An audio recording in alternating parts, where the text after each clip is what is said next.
NgoLwesithathu kusihlo u-Elias Mkhize oneminyaka engu-54 ubudala wadubula wabulala umama wakhe oneminyaka engu-89 ubudala kanye nodadewabo oneminyaka engu-37 ubudala.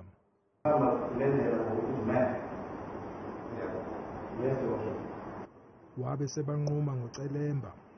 The state is opposed to the accused being released on bail due to the seriousness of the offences the accused is charged with, as well as fear for the safety of the witnesses in the matter if there are true eyewitnesses.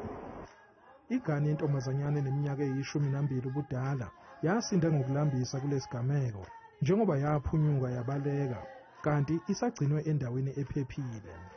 Where we were informed that two people have been shot dead and their heads were butchered and they were thrown on the pit toilet. The only person who was left alive was the very young daughter, who is reported to be the biological daughter of one of the deceased. Izinhlangano zabesifazane bezigcwele inkantolo zizophikisa ibheyili yomsolwa. We need to do more of that job because sometimes we feel this, they are not there. Sometimes we do feel that they are not there. We are all by ourselves. We are not safe at all. Yeah, you can't even get from your house now because we are thinking we are the next victim. Kugcizelelwe ukuthi uhulumeni uqinise imikhankaso yokulwa nodlame lwasekhaya.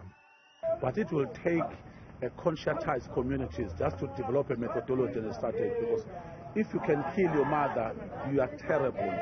You are not even qualified to be regarded as a male because it means that you are ashamed and they don't deserve in bail, these people. Icala lihlehlisela umhlazi engamashumi 25 kuMasingana.